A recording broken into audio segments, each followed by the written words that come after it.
Di sinilah diagnos sangat cepat dalam menghadapi kata kunci seperti yang saya bilang tadi, bahwa diagnos itu dia cepat dalam menghadapi sama adaptif dalam menghadapi situasi apapun.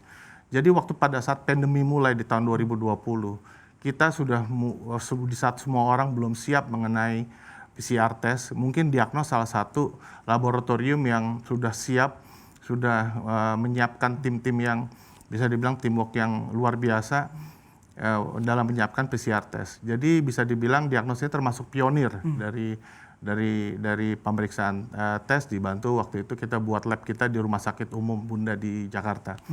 Jadi waktu pada saat dimulai kita bisa dibilang dari segi performance hanya turun hanya sekitar 1 atau 2 bulan saja di bulan awal mula pandemi. Setelah itu kita meningkat sampai bulan 9 aja sudah sampai 168% omsetnya dibandingkan tahun sebelumnya.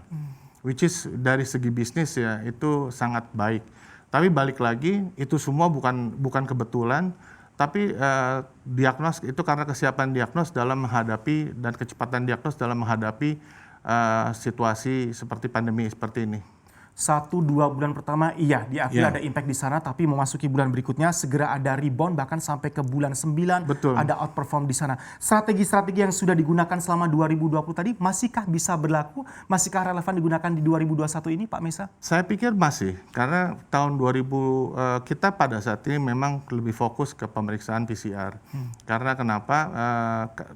Kita harus membantu program pemerintah juga untuk mempercepat menyelesaikan pandemi ini.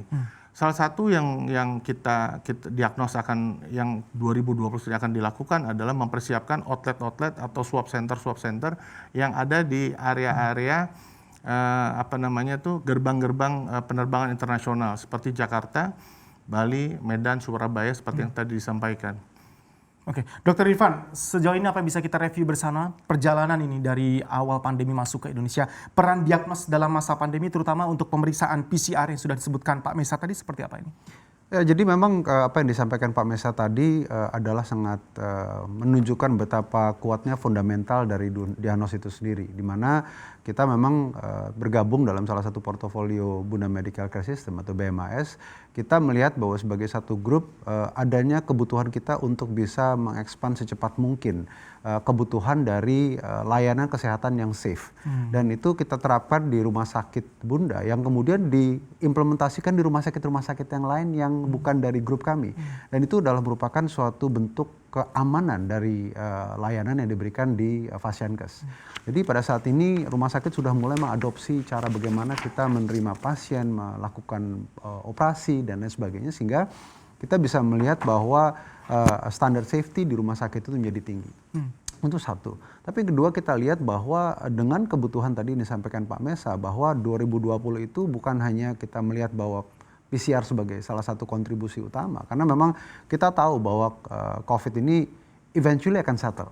Pertanyaan berapa lama kita nggak tahu. Tapi kan kita harus bisa mempersiapkan fundamental dari diagnos itu sebagai suatu laboratorium yang menitik beratkan kepada pengembangan teknologi.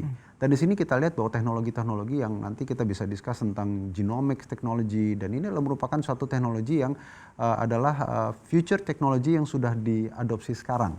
Dan ini sangat menarik karena kalau kita lihat bahwa perkembangan dari 2020 itu membuat suatu horizon dari diagnostic testing yang dilakukan di diagnos ini menjadi sangat luas sekali. Tetapi kita sadari sekali bahwa tadi Pak Mesa sudah sampaikan, kita perlu sekali pada saat ini untuk bisa membantu pemerintah untuk mempercepat proses penyelesaian dari masalah pandemi. Dan salah satu kunci bukan hanya dari sisi vaksin, tapi kembali dari proses kita untuk bisa membuat herd immunity itu seaman mungkin dan terjaga semaksimal mungkin detection rate-nya. Dan ini melalui testing, Pak. Baik, tadi Pak Dirut sempat menyampaikan juga kunci utamanya adalah speed dan being adaptive. Apa yang membedakan sebenarnya diagnos laboratorium utama TBK dengan jasa layanan kesehatan lainnya? Karena kita sudah mulai kaitkan dengan iklim kompetisi, semuanya seakan-akan memberikan offering yang hampir sama ke pasar medis Indonesia. Kita lihat di sini bahwa kebutuhan itu memang akan sangat bergerak cepat sekali. Dan kita lihat pada saat awal pandemi tadi, kecepatan kita untuk mengkonvert beberapa alat teknologi yang kita miliki di dalam setup kita itu menjadi suatu bukti bahwa kita adaptif terhadap perubahan. Dan pada saat ini kita melihat bahwa dengan keberadaan vaksin kita juga melihat adanya suatu kebutuhan tersendiri untuk bagaimana kita mensustain bahwa pasar market kesehatan di Indonesia itu membutuhkan diagnostic testing yang lebih tinggi dari itu. Dan ini membutuhkan suatu kecepatan bukan hitungan bulan atau quarter, tapi kadang-kadang kita menghitung minggu, kadang-kadang per hari Pak kita berpikir.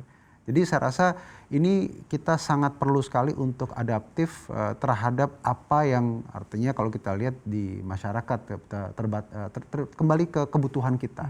Jadi kalau saya lihat pada saat ini kebutuhan kesehatan itu memang sangat penting sekali. Tetapi kita juga tidak memungkiri bahwa kita perlu membuat suatu security terhadap fundamental dari apa yang dimiliki oleh Diagnos. Dan inovasi yang dimiliki oleh Diagnos ini mempunyai suatu sustainability terhadap produk yang saya cukup convinced bahwa ini adalah suatu produk yang memang akan dibutuhkan dalam jangka yang cukup panjang.